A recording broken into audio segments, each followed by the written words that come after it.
اپنے الفاظ کے ذریعہ کسی کی شخصیت کو داغدار کر دیتے ہیں، تو یہ بہت مشکل ہوتا ہے کہ ہم اس کی جو ڈیمیج اس کو ہم نے کیا ہے اس کو ہم ریپلیس کر سکیں۔ جو بہت اہم صفت کی جس کی ضرورت ہے ہماری لائف میں ایک چھوٹی سی چیز اسی حوالے سے شیئر کرنا چاہوں گا۔ بہت انٹرسٹنگ چیز ہے یہ۔ ہم جب ایڈ کی بات کرتے ہیں، یہ ایک تالیکہ میں آپ کے ساتھ شیئر کرنا چاہتا ہوں، کیونکہ اس کا جو کانٹیکسٹ ہے وہی ہے کہ چھوٹے بچوں کے حوالے سے یہ بات ہوئی تھی۔ یہ 1977 کی بات ہے۔ کراچی کے ایک جماعت خانے کی ایک لڑکی تھی، میں نام اور ڈیٹیلز میں نہیں جاتا۔ اس میں کچھ فزیکل خامی تھی اور تالیکے سے ایسا لگتا ہے کہ شاید اس کے ہائٹ کا کوئی مسئلہ۔ ہم عام طور پہ لوگوں کے کچھ نہ کچھ نام تو رکھ ہی دیتے ہیں، کوئی لمبا ہوتا ہے، کوئی موٹا ہوتا ہے، کوئی دبلا ہوتا ہے، کوئی ناٹا ہوتا ہے، تو ہم میں سے ہر ایک کا کوئی نہ کوئی نام تو رکھا ہوا ہوتا ہی ہے۔ خدا نے ویسے اس سے بھی ہمیں منع کیا ہے۔ تو اس بچی کی ہائٹ کی وجہ سے لوگ اس کو پریشان کرتے تھے، اور اس نے یہ جرات کی کہ اس نے حاضر امام کو لیٹر لکھا کراچی کے جماعت خانے کے طرف، اور 18 جولائی 1977 کو مولا نے اس کو یہ جواب دیا ہے، مائی ڈیئر اسپرچوئل چائلڈ۔ میں فرسٹ لائن چھوڑ دیتا ہوں کیونکہ اس میں جماعت خانے کا نام ہے اور مکھی کا بھی نام ہے۔ I send my most affectionate, paternal, maternal loving blessings for the recovery of your health, with best loving blessings for courage and patience. Hand writing. ابھی حاضر امام نے اپنے ہاتھ سے لکھا، جو اس دکھ اس نے یہ لکھا تھا اس کے جواب میں۔ Please remember that what is important in your life is your iman, and what is in your heart, and the use that you make of your intelligence. Physical size is of no importance, and those who think that it is are ill-informed. Let them be in their small ways and heed them not. امام نے فرمایا کہ جسمانی size کا کوئی importance نہیں، آپ کا ایمان آپ کے دل میں کیا ہے اور آپ کس طرح اپنی عقل کا استعمال کرتے ہیں۔ جسمانی سائز کا کوئی امپورٹنس نہیں، اور جو سمجھتے ہیں کہ اس کی اہمیت ہے تو ان کی معلومات بہت کم ہے، تو انہیں اپنے اس اسمال ویز، ان کی معمولی حرکتوں میں چھوڑ دو اور آپ ان کی طرف دھیان نہ دو۔ اب دیکھیں مولا نے اس بات کو کتنی اہمیت دی ہے کہ اس تاریخے کے 70-80% جو حصہ ہے وہ حاضر امام نے اپنے ہاتھ سے لکھا تھا، اور یہ ہمارے اخلاقی عادات میں سے آتی ہیں۔ ایک آدھ بات عرض کر کے میں اپنی جگہ دوں گا، جو ہمارے زندگی میں اہم باتوں میں سے ہے کہ زندگی گزارتے ہوئے بہت دفعہ ہم تکلیف اور مشکلات اور انجسٹس کا سامنا کریں گے۔ ہمیشہ جسٹس کی تمنا نہ کریں۔ قدرت کا جو قانون، میں اگین ریپیٹ کرتا ہوں، اچھے کا اچھا برے کا برا، اس کو اپنے ہاتھ میں لینے کی کوشش نہ کریں۔ Try to forgive and forget. معاف کرنے کی صلاحیت پیدا کریں، چیزوں کو بھولنے کی صلاحیت پیدا کریں۔ بھائی فلاں نے مجھے بہت نقصان پہنچا، میں کیسے اسے معاف کر سکتا ہوں؟ دیکھیے جب ہم معاف نہیں کر سکتے، یہ حسد کی طرح ہی ہے۔ اگر ہم کسی کو معاف نہیں کر سکتے ہیں یا نہیں کرتے تو ہمیں ایسا لگتا ہے کہ ہم سامنے والے کو پنشمنٹ دے رہے ہیں، ٹھیک ہے؟ تو 25 سال ہو گیا میں نے اس کو معاف نہیں کیا ہے، تو وہ بہت فخر سے یہ بات کہتا ہے 25 سال ہوا میں نے اس کو معاف نہیں کیا ہے۔ وہ یہ سمجھ رہا ہے کہ سامنے والے کو 25 سال سے وہ پنشمنٹ دے رہے ہیں، اس کو تو پتا بھی نہیں ہوگا، وہ تو آرام سے سویا ہوگا۔ 25 سال سے میں ایک ناسور خود اپنے جسم میں پال رہا ہوں، 25 سال سے میں ایک زخم کو جو بار بار سوکھ جاتا ہے، بھر جاتا ہے، میں اس کو کریت کر ہرا رکھتا ہوں۔ 25 سال سے میں نے اس کو معاف نہیں کیا ہے، تو 25 سال تک میں نے اپنے آپ کو اس اذیت ناک صورت میں رکھا۔ تو یاد رکھیے معاف کرنے میں late go and let God take over, جانے دو اور خدا کے حوالے کرو، یہ ایٹیٹیوڈ ہمارے اپنی ذات کے لیے اچھا ہے۔ ایک بہت اچھی مثال پچھلے دنوں میں نے پڑھی کہ ٹیچر نے بچوں کو یہی ایک لیسن دیا کہ جو معاف نہیں کرتے ان کی صورتحال کیسی ہوتی ہے۔ تو انہوں نے بچوں سے کہا کہ آپ پلاسٹک کی بیگس لے آئیے گا کلاس میں۔ آپ نے شاید ای میل میں بہتوں نے پڑھا ہوگا اس کو، ایک اچھی مثال ہے جو شیئر کرنا چاہیے کہ پلاسٹک کے بیگس لے آئیں اور بہت سے پوٹیٹوز لا کے رکھے کلاس روم کے اندر۔ آپ میں سے جو جس کو معاف نہیں کرتا ہے، آپ میں زندگی میں بہت سے لوگ ایسے ہوں گے جن کو آپ نے معاف نہیں کیا ہے، تو آپ ان کا نام لکھیں پوٹیٹوز پہ اور اپنی تھیلی میں ڈالتے جائیں۔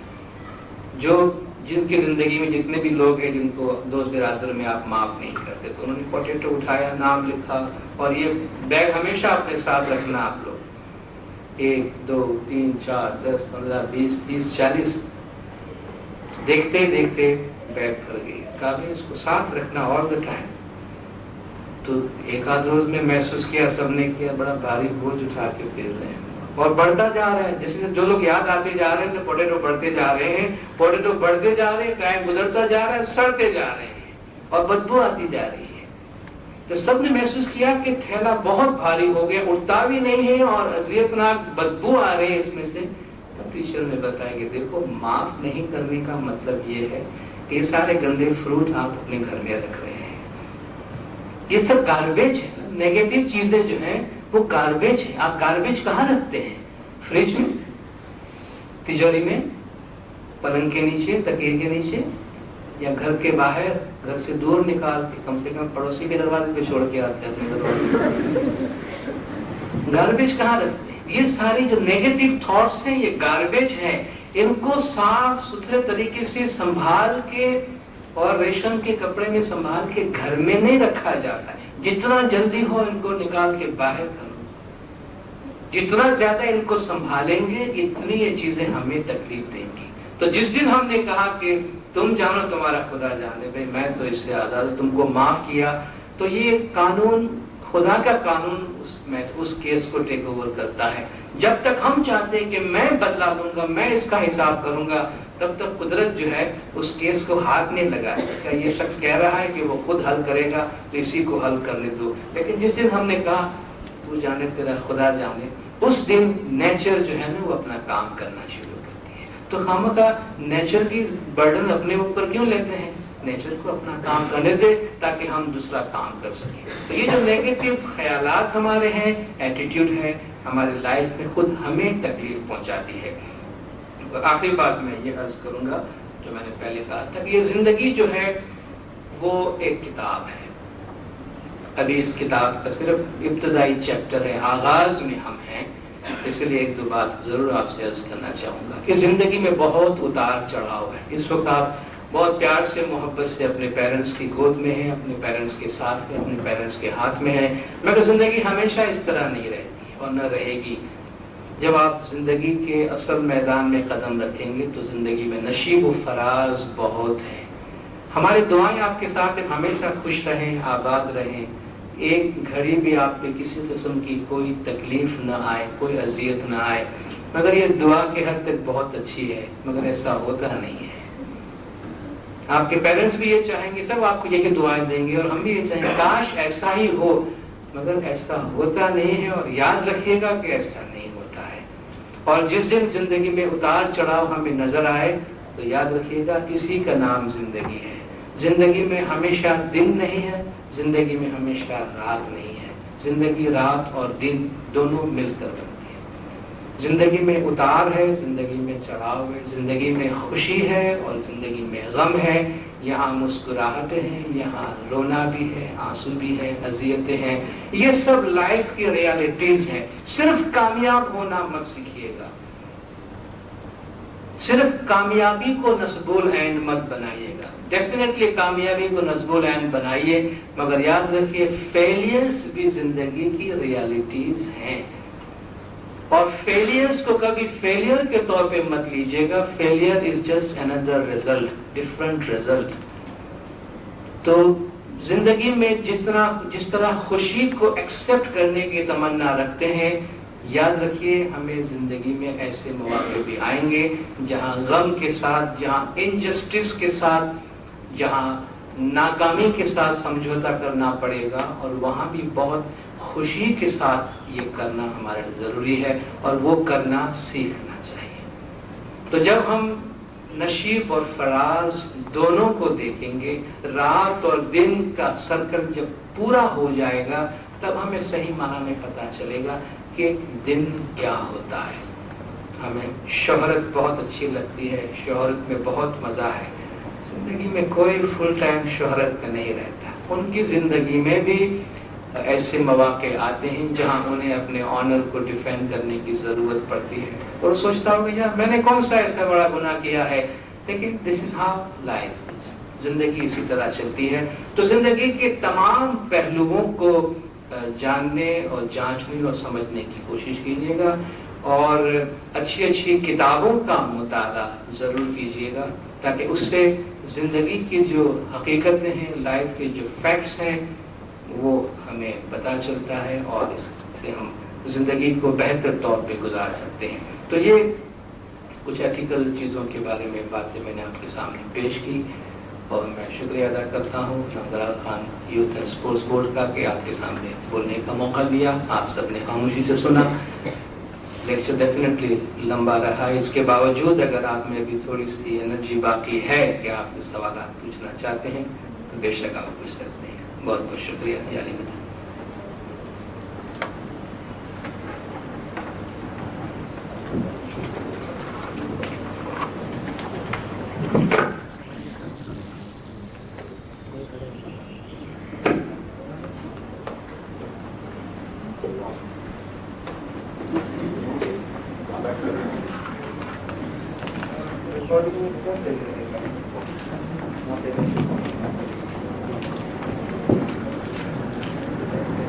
Sir you have just told کہ مطلب معاف کر دینا چاہیے، اور مطلب سب باتوں کو بھلا دینا چاہیے، let go and give to God everything, ٹھیک ہے؟ چلو سامنے والے کو معاف بھی کر دیتے ہیں، لیکن یہ ہوتا ہے سم ٹائمس کہ وہ ٹرمز اینڈ کنڈیشنز اس سب میں رہتے ہی نہیں ہیں، کیونکہ ایک ایسا تعلقات ہوتے ہیں، کچھ بات ایسی ہو جاتی ہے تو پھر دل میں ایک عجیب سی مطلب ایک خیالات آ جاتا ہے کہ مطلب ہمارا اس کے ساتھ میں نہیں بن سکتا، ہم نے معاف کر دیا، اور سپوز ہمارا کوئی کانٹیکٹ نہیں رہتا، اس کے ساتھ کوئی ٹرمز نہیں رہتے، تو اس کو ہم کیا مطلب نام دیں گے، مطلب کیا رکھ سکتے، ایسا وہ بات رہ ہی نہیں سکتی، تو اس کو ہم کیا کہہ سکتے ہیں؟ بس وہ تعلقات اگر ختم ہو جاتے ہیں تو کوئی بات نہیں، وہ افسانہ جسے انجام تک لانا نہ ہو ممکن، اسے ایک خوبصورت موڑ دے کچھ بھولنا اچھا۔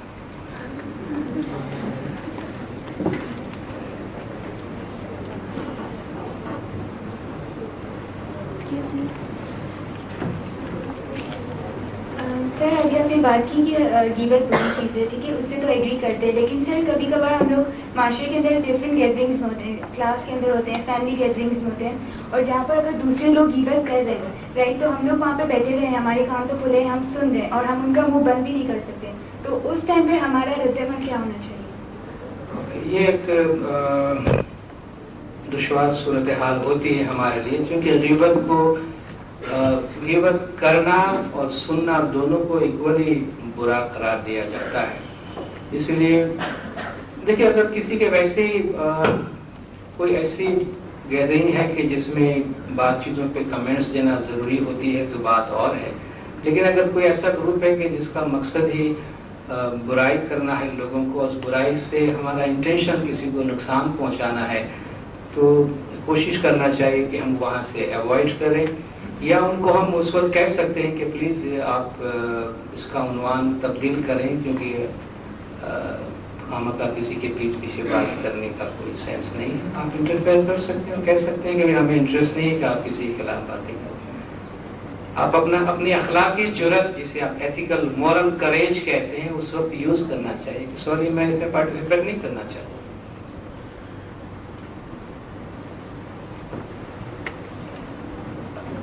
سر میں کچھ اس سلسلے میں کہنا چاہتا ہوں، میرا ایکچولی سوال تو نہیں ہے، لیکن میں آپ ہی کی بات کی تائید کرتے ہوئے کچھ کمنٹس پاس کرنا چاہتا ہوں، اگر آپ اجازت دیں۔